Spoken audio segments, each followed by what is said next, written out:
জানেন এবং জানিয়ে রাখছি, বাংলা টিভি সবসময় কিন্তু মাহে রমাদানে ঠিক ইফতারের পূর্ব মুহূর্তে এই আয়োজনটি করে থাকে। চলবে 30 রমাদান পর্যন্ত। থাকবেন বাংলাদেশের জনপ্রিয় বিশিষ্ট ইসলামিক স্কলার, আপনারাও থাকবেন।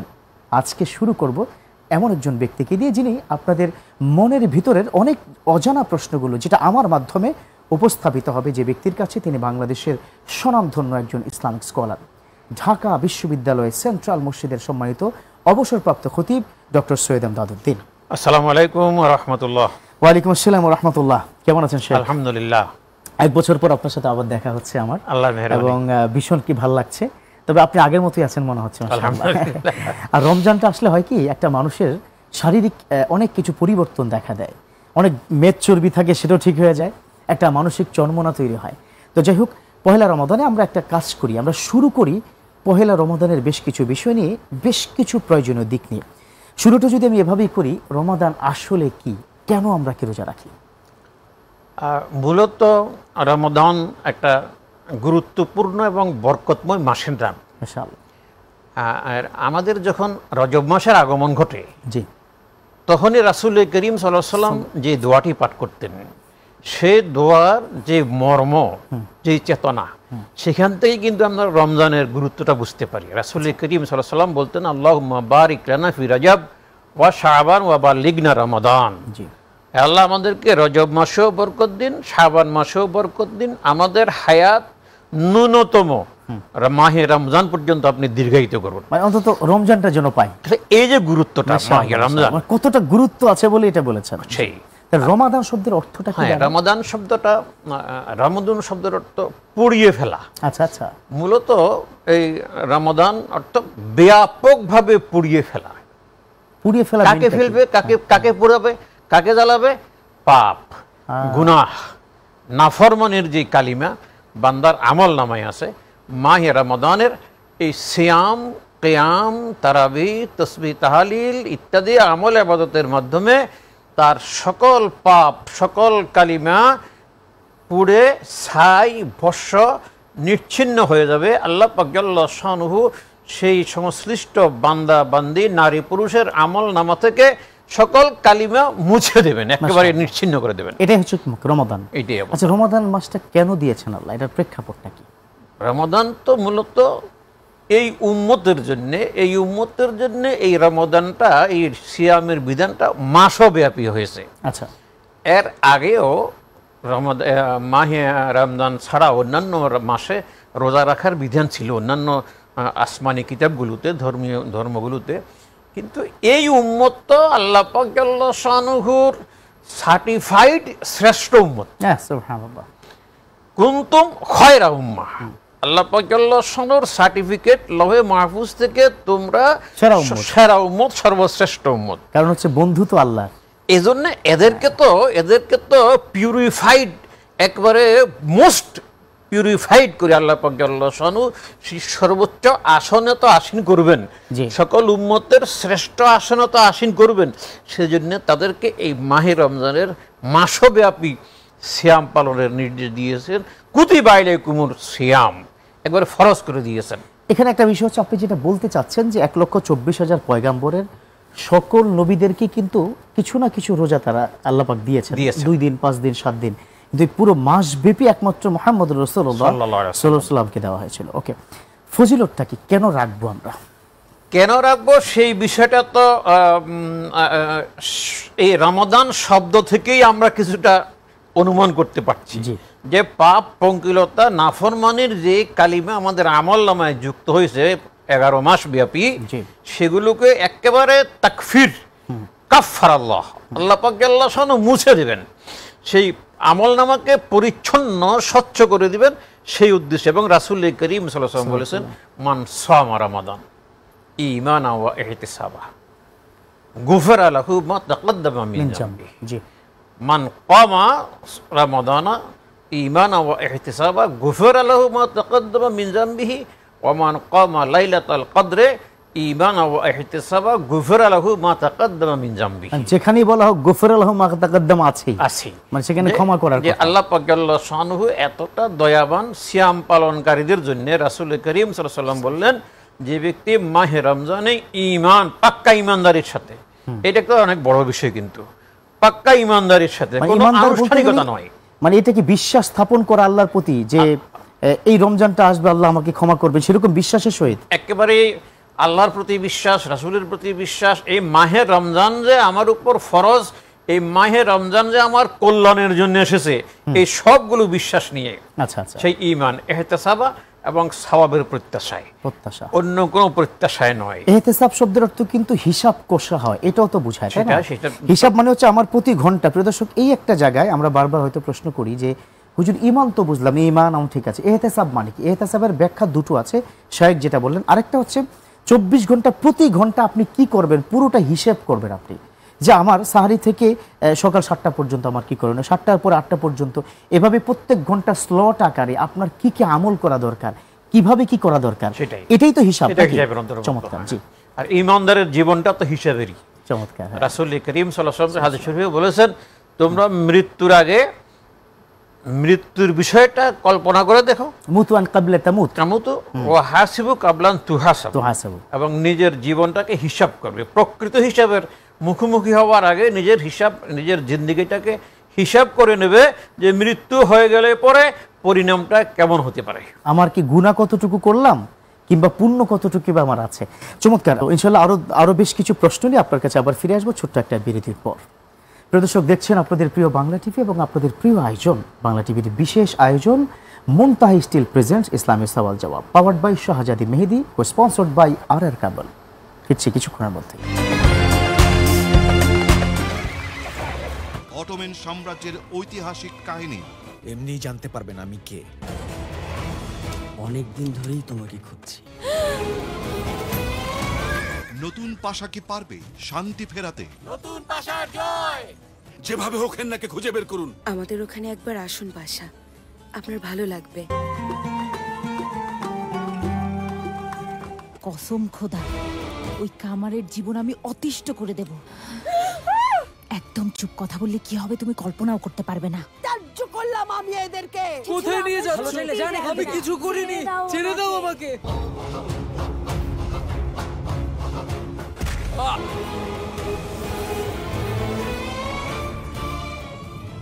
দ্বন্দ্ব সংঘাত, হত্যা, রাজনীতি, প্রেম বিরহ, লোভ লালসার প্রতিচ্ছবি নিয়ে মিস্টার নুডলস নিবেদিত ধারাবাহিক সুলতানি হেরেম দেখবেন প্রতি শনি থেকে সোমবার রাত 8টা 30 মিনিটে।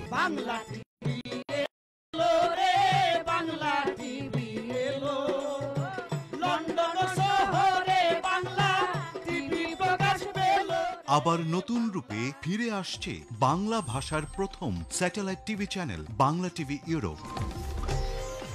এবার আরো আধুনিক ও দ্রুত সেবা দেওয়ার লক্ষ্যে বাংলা টিভি ইউরোপ প্রচারিত হবে অনলাইনে নিজস্ব ওটিটি প্ল্যাটফর্ম ঘুটটিতে। আপনার মোবাইল কিংবা ল্যাপটপে 24 ঘন্টার বিনোদন নিয়ে আসছে বাংলা টিভি ইউরোপ। আপনার বাড়ির অ্যান্ড্রয়েড বা স্মার্ট টিভিতে অ্যাপটি ডাউনলোড করেও দেখতে পাবেন বাংলা টিভি ইউরোপ।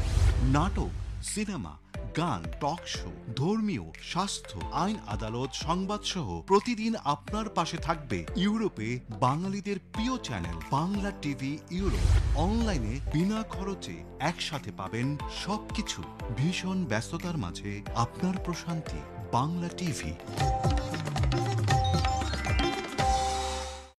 আপনার বাবা সে কোথায় আছে এখন, কি অবস্থায় আছে? আমরা বিগত 10 থেকে 12 বছরের মতো ওনাকে খোঁজাখুঁজি করতেছি, এখন পর্যন্ত আমরা ওনার কোনো সন্ধান পাইনি। আপনার ভাই আসলে কিভাবে নিখোঁজ হয়েছিল? আমার ভাইকে নামানোর পর চোখ বাঁধা ছিল ওর কালো কাপড় দিয়ে। আল্লাহ তাআলা চাইলে হয়তো বা আমার ভাই চলে আসবে ইনশাআল্লাহ। তো 27 তারিখ রাত 12টা কি 11টার দিকে কিছু মানুষ আমাদের বাসায় যায়। মানে এরকম একটা অবস্থা, আমাদের যে দরজায় একটা ডোরবেল থাকে যেটাতে আমরা দেখতে পারি বাড়ি কেউ আছে কিনা, সেই জিনিসটা তারা বন্ধ করে রেখেছে। ছেলে ফিরে আসার জন্য আপনার কি মনে হয়? বাবা রে, কি মনে হয়, একটা সন্তান হারা মায়ের যে কত যন্ত্রণা, একটা সন্তানকে পাওয়ার জন্য যে মায়ের কত সাধনা। গত 15 বছরের সেই সব নিষ্পেষণ এবং যাতনার কথা নিয়ে আমরা সাজিয়েছি আমাদের বিপন্ন সময় নামের এই আজকের অনুষ্ঠান। বিপন্ন সময় দেখবেন প্রতি বৃহস্পতিবার রাত 8টা 30 মিনিটে। সে গল্প কখনো দুঃখের, কখনো সুখের। আমার মা মারা যাওয়ার 2 মাস পরে আমার আব্বু আবার বিয়ে করে। এই গল্পের মধ্যে থাকে নানান উত্থান, নানান পতন। আমার বাবার স্বপ্ন বাবাকে বাড়ি করে দেয়, ইনশাআল্লাহ কিছুদিন পরে বাবাকে বাড়ি করে দেব।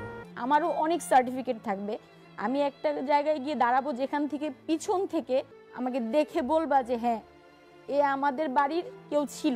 বলে বোঝাইতে পারবো না, আমি টোটালি প্রায় 3 মাসের মতো গড়বন্দি ছিল।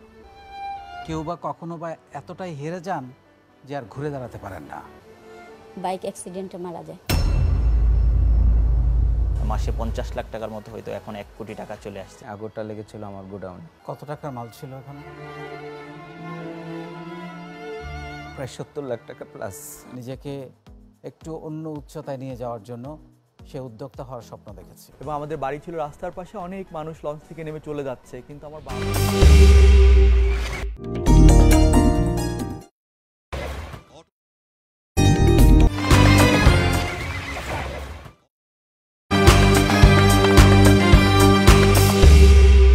আলহামদুলিল্লাহ। প্রিয় দর্শক, ফিরে এলাম বিরতির পর। আমাদের সাথে থাকার জন্য ধন্যবাদ। দেখছেন আপনাদের প্রিয় বাংলা টিভি এবং আপনাদের প্রিয় আয়োজন মুনতা স্টিল প্রেজেন্টস ইসলামের সওয়াল জবাব, পাওয়ার্ড বাই শাহজাদি মেহেদি এবং কো-স্পন্সর্ড বাই আর কেবল। প্রিয় দর্শক, এই অনুষ্ঠানটিতে আপনারা জানেন বেশ কিছু প্রশ্ন নিয়ে কথা বলি এবং সেটা রামাদানের জীবন ঘনিষ্ঠ। চলুন ডক্টর সৈয়দ আমদাদউদ্দিনের কাছে আমরা আবার যাই এবং বেশ কিছু প্রশ্নের সমাধান নিয়ে আসি। আমাদের তো রোজার মাস তো অলরেডি শুরু হয়ে গেছে আজকে থেকে। এর মধ্যে অনেকের মধ্যে একটা কনফিউশন যে রোজা আসলে কত বছর বয়সে বাচ্চাকে রাখাবো। কেউ আছে 7 বছর থেকে শুরু করে দেয়, কেউ বা 9, কেউ বা 11। এখন প্রকৃত হাদিস অনুযায়ী কত বছর বয়সে আমি আমার সন্তানকে রোজা রাখাবো? এই সিয়াম রোজা পালন তো ফরজ, এবং সবগুলো ফরজ এটা বর্তায় যারা সাবালক তাদের উপর। আচ্ছা আচ্ছা। সেই সাবালকত্ব প্রাপ্তির পর থেকে ছেলে হোক কিংবা মেয়ে হোক, তাদের জন্য এই সিয়াম পালনটা অত্যাবশ্যক, অনিবার্য এবং ফরজ। এটা তো সন্তান বলতে পারে, তো পিতামাতা তো বিশেষ করে মেয়েদেরটা হয়তো মা স্পষ্ট করে জেনে যায়। সাবালক বলতে গেলে আমরা তো বুঝি কোনটাকে বলে, তো পুরুষের বিষয়টা তো অনেক সময় এটা সেটাও জেনে নিতে হবে। প্রথমত তার সাবালকত্ব প্রাপ্তির আগে থেকে তো তাকে রিহার্সাল দিতে হবে এবং তাকে তার মন মগজে তাকে এটা জানিয়ে দিতে হবে যে ঢুকিয়ে দিতে হবে তুমি যখন তোমার স্বপ্নদোষ হবে, সাবালক তুমি যখন হবে, তাহলে শরীয়তের সবগুলো ফরজ কিন্তু সংশ্লিষ্ট ফরজগুলো তোমার উপর ফরজ হয়ে যাবে, অনিবার্য কর্তব্য হয়ে যাবে, সেটি তোমাকে পালন করতেই হবে। আচ্ছা আচ্ছা। সুতরাং আপনি যে বিষয়টা বললেন যে কখন থেকে ফরজ হবে, কখন কত বছর বয়সে, বছরটা কোনো ফ্যাক্ট না। ফ্যাক্ট হলো মেয়েদের ক্ষেত্রে যখন তার রজস্রাব হবে তখন সে সাবালকত্ব প্রাপ্ত হবে, এবং ছেলেদের ক্ষেত্রে যখন তার স্বপ্নদোষ হবে তখন সে সাবালকত্ব পাবে। ঠিক সেই সময় থেকেই তাকে পরিপূর্ণ রোজা রাখতে হবে। আচ্ছা, এই জায়গায় একটা ইস্যু আছে যেটা আপনি বলছিলেন 30 দিনকে রোজা টানা রাখাটা, এটা কিন্তু খুব কঠিন সাধ্য বিষয়। একটা বাচ্চা ধরে নেন সাবালিকা হয়েছে 11 বছর বয়সে, হতেই পারে একটা মেয়ে। সেই সাবালিকা কি মেয়েটা যদি 8 বছর থেকে বা 7 বছর থেকে রোজার প্র্যাকটিসটা করতো, 3 বছর পরে গিয়ে পুরো 30টা, কারণ সাবালিকা হওয়ার সাথে সাথে কিন্তু আর একটি রোজাও ছাড়া যাবে না, সাবালক হওয়ার সাথে সাথেও কিন্তু ছাড়া যাবে না। তাহলে আপনি চমৎকার কি পয়েন্ট বলেছেন। স্কুলের কি পরীক্ষা, ক্লাস 9-এ পড়ে, এই কালকে পরীক্ষা আছে, খবরদার তাকে সারিতে উঠানো যাবে না, এই দায়িত্বটা কে নেবে? এই গুণাটা কার? না, এই গুণাটা কেউ আজকে যদি কেউ সেই মায়া দেখিয়ে তাকে একটা ফরজ আদায়ে বাধা সৃষ্টি করে, সময় মতো কেউ সেই দায় নেবে না, সেই দায় তাকে বহন করতে হবে। এবং যারা কিন্তু প্ররোচিত করতেছে, তারা মায়া দেখাচ্ছে, তার একটা অংশ, সেই আযাবের একটা অংশ তাদের উপর বর্তাবে, সে মা হোক কিংবা বাবা হোক। সে যে আপনার কি রোজাকে রাখে নাই, না রাখার যে গুণাটা, এটা কি বাবা মার আমলনামায় চলে যাবে? কত ভয়ঙ্কর কথা। একটা অংশ যাবে আর কি, কিন্তু ওই যে বাচ্চা রোজা রাখলো না তার উপর তো পুরো দায়টা পড়বে। কিন্তু তাকে যে এই শরীয়ত না মানার পক্ষে প্ররোচিত করলো, সেই দায়টা কিন্তু যারা করেছে, সে পিতা হোক, মাতা হোক, ভাই হোক, তাদের উপর পড়তে সোজা কথা। তাহলে প্রিয় দর্শক, এই জিজ্ঞাসা থেকে আপনারা একটু সরে আসুন। আপনার অনেক সময় হয় কি, বাচ্চাটা ক্লাস 9-এ পড়ে, ঘুম থেকে উঠানো যাবে না, না না ও কিন্তু ঘুমাতে হবে, কাল সকালে পরীক্ষা, এই জাতীয় চিন্তা থেকে সরে আসা উচিত। কারণ এই বাচ্চার কবর আলাদা, এই বাচ্চার হিসেব আলাদা, তাই না? যার কেউ কিন্তু কারো হিসাব বলে কেউ কারো হিসাব দায় বহন করবে না। আচ্ছা, আমাদের পরবর্তী একটা প্রশ্ন এসেছে, আমাদেরকে দর্শক বন্ধুরা জানতে চেয়েছেন, পুরুষ ও মহিলার রোজার বিধানটা কি? এটা কি আলাদা আছে কিনা কোনো পৃথক? রোজার বিধান বলতে পুরুষ সেই সুবহ সাদেক থেকে সূর্যাস্ত পর্যন্ত সিয়াম পালন করবে, ঠিক মহিলাও সেটা করবে, কিন্তু একটুখানি বেশ কম। এটা হচ্ছে যে পুরুষ তার 30 কিংবা 29 যেটাই হয়, সে পুরো মাসব্যাপী রোজা রাখবে। কিন্তু মহিলার যদি রজস্রাব হয় তাহলে সে সময় যতদিন তার রজস্রাব থাকবে, হাইজ থাকবে, ততদিন সে আপাতত রোজা রাখবে না, পরবর্তীতে কাজা দেবে। সুতরাং এইটুক পার্থক্য। ইভেন কোরআনে তো আল্লাহ বলেছেন ফামান কানা মিনকুম মারিদান আও আলা সাফারিন ফাইদ্দাতুম মিন আইয়ামিন উখরা। তাহলে প্রিয় দর্শক, এই জায়গায় কিন্তু ক্লিয়ার করে দিলেন পুরুষ এবং মহিলার সেম সাহারি, ইফতার যা কিছু আছে, শুধুমাত্র মা বোনদের 7 দিন কিংবা 3 দিনের যাদের রজস্রাব হয় সেটার জন্য, তাই তো? চমৎকার। এখন আসুন মহিলাদের ক্ষেত্রে আমরা আজকে যেমন চরম ভুরিভোজ হবে কিন্তু ইফতারিতে, সকাল থেকে মা বোনেরা, বিশেষ করে দুপুরের পর থেকে, তো আমার ফ্যামিলির কথা যদি আমি বলি, সে কিন্তু এখন ইফতার কি রেডি করছে। এই যে 3টা থেকে শুরু করে মহিলারা অনেক ভাজা পোড়া এটা সেটা এগুলো যে খাবার রকমারি করে, কিন্তু পুরুষরা তো আমরা এটা করি না। তো সেও কি রোজা রেখেছে, আমরাও কি রাখছি, এই জুলুম কেন করা হচ্ছে? এটা সুন্নতের একেবারেই পরিপন্থী। হযরতে আয়েশা সিদ্দিকা রাদিয়াল্লাহু তাআলা আনহাকে এক ব্যক্তি জিজ্ঞেস করেছিল যে রাসূল করিম সাল্লাল্লাহু আলাইহি ওয়াসাল্লাম যতক্ষণ ঘরে থাকেন তিনি কি কাজ করেন। তখন রাসূল করিম সাল্লাল্লাহু আলাইহি ওয়াসাল্লামের সেই অভ্যাসের বর্ণনা দিতে গিয়ে মা আয়েশা সিদ্দিকা রাদিয়াল্লাহু তাআলা আনহা বললেন, তিনি নিজ হাতে তার জুতা সেলাই করতেন, তিনি নিজ হাতে তার ছেঁড়া কাপড় তালি দিতেন, এবং ইয়ামালু ফি বাইতিহি কামা ইয়ামালু আহাদুকুম ফি বাইতিহি। এবং তোমাদের একজন সাধারণ মানুষ, সাধারণ নাগরিক যেভাবে তার ঘরে তার সংসারে সময় দেয়, তার পরিবারের লোকদেরকে কাজে কর্মে হেল্প করে, সহযোগিতা করে, রাসূল করিম সাল্লাল্লাহু আলাইহি ওয়াসাল্লাম সাইয়্যিদুল মুরসালিন হওয়া সত্ত্বেও এবং এই মদিনা রাষ্ট্রের কর্ণধার হওয়া সত্ত্বেও তামাম জিম্মাদারি, নবুয়তের জিম্মাদারি, রিসালাতের জিম্মাদারি পালন করা সত্ত্বেও তিনি যতক্ষণ ঘরে থাকতেন ততক্ষণ তার ঘরের সদস্যদেরকে সহযোগিতা করতেন, সাহায্য করতেন, একেবারে কোনো ত্রুটি ছাড়া, অলসতা ছাড়া। সুতরাং আজকে আমরা যারা পুরুষ হয়ে শুধু মহিলাদের কাঁধে চাপিয়ে দিচ্ছি সেই রান্নাবান্নার সবগুলো বিষয়, সেটা নিশ্চয়ই রাসূলের সুন্নতের বরখেলাফ। আমাদের যদি কোনো দায়িত্ব থাকে, কাজে থাকি, সেটা ভিন্ন কথা। কিন্তু আমি কি ঘরে থাকবো, তাকে হেল্প করবো। মহিলারা যদি এটা বলে না না রান্নাঘরে এসো না, রান্নাঘর কি নষ্ট হয়ে যাবে, তোমার কাজ তুমি করো, তুমি রেস্ট করো, আমার মনে হয় সেই সুযোগটা অন্তত একটু দেওয়া দরকার। একটু পেঁয়াজ আলু চপ করার ক্ষেত্রে আমি একটু বেগুনটা ছিলে দেই বা এই জাতীয় কিছু। তবে এটাও সঠিক যে প্রচন্ড ভুরিভোজ করার জন্য একটা মা বোনকে 3 ঘন্টা এভাবে সার্ভিস দিয়ে ইফতারি প্রস্তুত করা, এটা মনে হয় প্রেশার দেওয়া ঠিক হবে না, মোটেই না, তাই না? যতটা রিল্যাক্সে রাখা যায়, কারণ সেও কিন্তু রোজাদার একইভাবে। জি, আমরা নিশ্চয়ই আরো বেশ কিছু প্রশ্নের জবাব আপনার কাছ থেকে নিব। আবার সময় এসেছে ছোট্ট একটা বিরতির। প্রিয় দর্শক, দেখছেন আপনাদের প্রিয় চ্যানেল বাংলা টিভির নিয়মিত এই আয়োজন মুনতা স্টিল নিবেদিত ইসলামী সওয়াল জবাব, পাওয়ার্ড বাই শাহজাদী মেহেদী। প্রিয় দর্শক, কো-স্পন্সর হিসেবে আমাদের সাথে রয়েছে আর ক্যাবেল। নিচ্ছে আবারও বিরতি, ফিরছি কিছুক্ষণের মধ্যেই।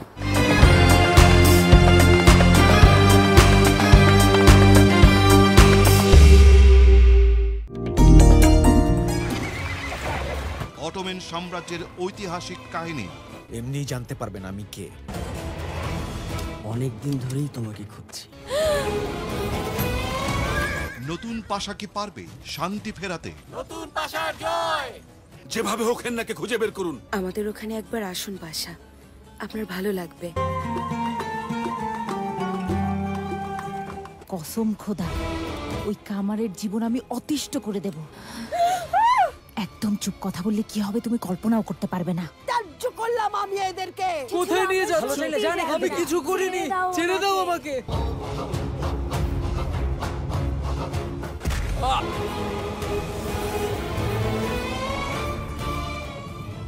দ্বন্দ্ব সংঘাত, হত্যা, রাজনীতি, প্রেম বিরহ, লোভ লালসার প্রতিচ্ছবি নিয়ে মিস্টার নুডলস নিবেদিত ধারাবাহিক সুলতানি হেরেম দেখবেন প্রতি শনি থেকে সোমবার রাত 8:30। বাংলা টিভি এলো রে, বাংলা টিভি এলো, লন্ডন শহরে বাংলা টিভি প্রকাশ পেল। আবার নতুন রূপে ফিরে আসছে বাংলা ভাষার প্রথম satellite TV channel Bangla TV Europe. এবার আরো আধুনিক ও দ্রুত সেবা দেওয়ার লক্ষ্যে বাংলা টিভি ইউরোপ প্রচারিত হবে অনলাইনে নিজস্ব ওটিটি প্ল্যাটফর্ম ঘুটটিতে। আপনার মোবাইল কিংবা ল্যাপটপে 24 ঘন্টার বিনোদন নিয়ে আসছে বাংলা টিভি ইউরোপ। আপনার বাড়ির অ্যান্ড্রয়েড বা স্মার্ট টিভিতে অ্যাপটি ডাউনলোড করেও দেখতে পাবেন বাংলা টিভি ইউরোপ। নাটক, সিনেমা, গান, টক শো, ধর্মীয়, স্বাস্থ্য, আইন আদালত, সংবাদ সহ প্রতিদিন আপনার পাশে থাকবে ইউরোপে বাঙালিদের প্রিয় চ্যানেল বাংলা টিভি ইউরোপ। অনলাইনে বিনা খরচে একসাথে পাবেন সবকিছু। ভীষণ ব্যস্ততার মাঝে আপনার প্রশান্তি বাংলা টিভি। আপনার বাবা সে কোথায় আছে এখন, কি অবস্থায় আছে? আমরা বিগত 10 থেকে 12 বছরের মতো ওনাকে খোঁজাখুঁজি করতেছি, এখন পর্যন্ত আমরা ওনার কোনো সন্ধান পাইনি। আপনার ভাই আসলে কিভাবে নিখোঁজ হয়েছিল? আমার ভাইকে নামানোর পর চোখ বাঁধা ছিল ওর কালো কাপড় দিয়ে। আল্লাহ তাআলা চাইলে হয়তো বা আমার ভাই চলে আসবে ইনশাআল্লাহ। তো 27 তারিখ রাত 12টা কি 11টার দিকে কিছু মানুষ আমাদের বাসায় যায়, মানে এরকম একটা অবস্থা, আমাদের যে দরজায় একটা ডোরবেল থাকে যেটাতে আমরা দেখতে পারি বাড়ি কেউ আছে কিনা, সেই জিনিসটা তারা বন্ধ করে রেখেছে। ছেলে ফিরে আসার জন্য আপনার কি মনে হয়? বাবা রে, কি মনে হয়, একটা সন্তান হারা মায়ের যে কত যন্ত্রণা, একটা সন্তানকে পাওয়ার জন্য যে মায়ের কত সাধনা। গত 15 বছরের সেই সব নিষ্পেষণ এবং যাতনার কথা নিয়ে আমরা সাজিয়েছি আমাদের বিপন্ন সময় নামের এই আজকের অনুষ্ঠান। বিপন্ন সময় দেখবেন প্রতি বৃহস্পতিবার রাত 8:30। সে গল্প কখনো দুঃখের, কখনো সুখের। আমার মা মারা যাওয়ার 2 মাস পরে আমার আব্বু আবার বিয়ে করে। এই গল্পের মধ্যে থাকে নানান উত্থান, নানান পতন। আমার বাবার স্বপ্ন বাবাকে বাড়ি করে দেওয়া, ইনশাআল্লাহ কিছুদিন পরে বাবাকে বাড়ি করে দেব। আমারও অনেক সার্টিফিকেট থাকবে। আমি একটা জায়গায় গিয়ে দাঁড়াবো যেখান থেকে পিছন থেকে আমাকে দেখে বলবা যে হ্যাঁ এ আমাদের বাড়ির কেউ ছিল। বলে বোঝাইতে পারবো না, আমি টোটালি প্রায় 3 মাসের মতো গড়বন্দি ছিল। কখনো বা এতটাই হেরে যান। সৌজন্যে মুনতাহা স্টিল।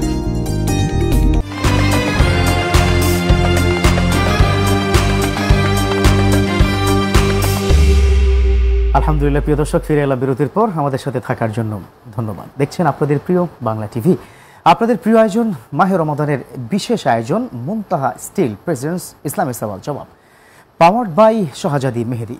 আমাদের সাথে রয়েছে স্পন্সর হিসেবে আর কেবল। প্রিয় দর্শক, প্রতিদিনই কিন্তু আপনাদের বেশ কিছু প্রশ্নের জবাব দেওয়ার চেষ্টা করে থাকবো, এবং সেটা অবশ্যই রমজান রিলেটেড। যেমন আমরা প্রথম দিন রমাদানের বেশ কিছু আমল, বেশ কিছু বিষয় নিয়ে কথা বলছিলাম। রয়েছে আমাদের সাথে ঢাকা বিশ্ববিদ্যালয়ের অবসরপ্রাপ্ত মসজিদের অবসরপ্রাপ্ত সম্মানিত খতিব ডক্টর সৈয়দ এমদাদউদ্দিন। চলুন আমরা আবারও প্রশ্নের সমাধানগুলো নিয়ে নিই। শেখ, আমাদের অনেকগুলো প্রশ্নের মধ্যে আরও বেশ কিছু প্রশ্ন আছে। তার মধ্যে এই মুহূর্তে যে প্রশ্নটি এসেছে সেটা হলো, রমাদানে আমরা দিনের বেলায় কেমন আমল করব এবং কি কি আমল করলে আল্লাহ আমাদের ক্ষমা করবেন, যদি এটা একটু জানাতেন। আমাদের মহিলাদের যেই রান্নাবান্নার বিষয়টা আছে সেগুলো তো অবশ্যই আমাদের করতে হবে। জি। পুরুষদের যাদের ব্যবসা বাণিজ্য চাকরি বাকরি আছে সেগুলো তো আমাদের অবশ্যই করতে হবে। যারা অবসর আছে, পার্থিব কাজ, এবং যারা অবসরে আছে তারা আমলগুলো অপেক্ষাকৃত বেশি করব। জি। আর সেই আমলগুলোর মধ্যে ফরজগুলো তো সবাইকে করতে হবে, সর্বস্তরের 5 ওয়াক্ত নামাজ, জি, এবং অন্যান্য যেই ফরজ কাজগুলো সেগুলো অবশ্যই করতে হবে।